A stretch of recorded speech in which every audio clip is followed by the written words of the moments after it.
नवरात्रि के 8वें दिन, जिसे दुर्गा अष्टमी कहा जाता है, हम माँ दुर्गा के 8वें स्वरूप माँ महागौरी की पूजा करते हैं। चलिए कथा आरंभ करते हैं। बहुत समय पहले की बात है। पर्वतराज हिमालय की पुत्री माँ पार्वती ने भगवान शिव को अपने पति के रूप में पाने का संकल्प लिया, लेकिन यह मार्ग आसान नहीं था। उन्होंने कठोर तपस्या शुरू की, दिन रात केवल ओम नमः शिवाय का जाप किया। वर्षों तक ना भोजन ना विश्राम। धीरे धीरे उनका शरीर कमजोर होता गया।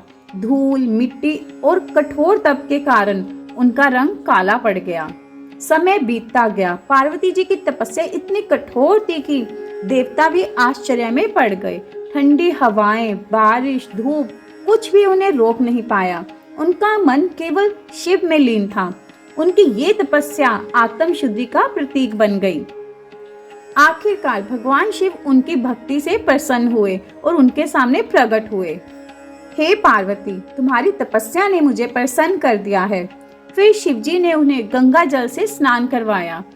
जैसे ही पवित्र जल उनके शरीर पर पड़ा, उनका शरीर अत्यंत उज्जवल, गोरा और दिव्य हो गया और उसी क्षण माँ पार्वती का नया स्वरूप प्रकट हुआ, माँ महागौरी। माँ महागौरी का वाहन वृषभ यानी कि बैल, उनकी 4 भुजाएं, एक हाथ में त्रिशूल तो दूसरे हाथ में डमरू, तीसरा हाथ वर मुद्रा में, चौथा हाथ अव्यय मुद्रा में। उनका स्वरूप अत्यंत शांत, करुणामयी और शुभ फल देने वाला है। अष्टमी तिथि को शक्ति पूर्ण सौम्य रूप में होती है। ये दिन पापों को नाश और मन की शुद्धि का प्रतीक है। इसी दिन कन्या पूजन का विशेष महत्व है।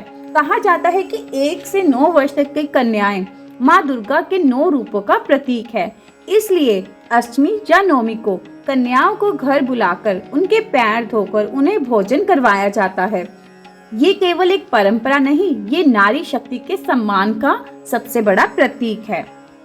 जो भक्त सच्चे मन से माँ महागौरी की पूजा करता है, उसके सभी दुख समाप्त हो जाते हैं। विवाह में आने वाली बाधाएं दूर हो जाती है। घर में सुख, शांति और समृद्धि आती है। अगर आपके जीवन में अंधकार है तो माँ गौरी की भक्ति से प्रकाश अवश्य आएगा। जय माता दी।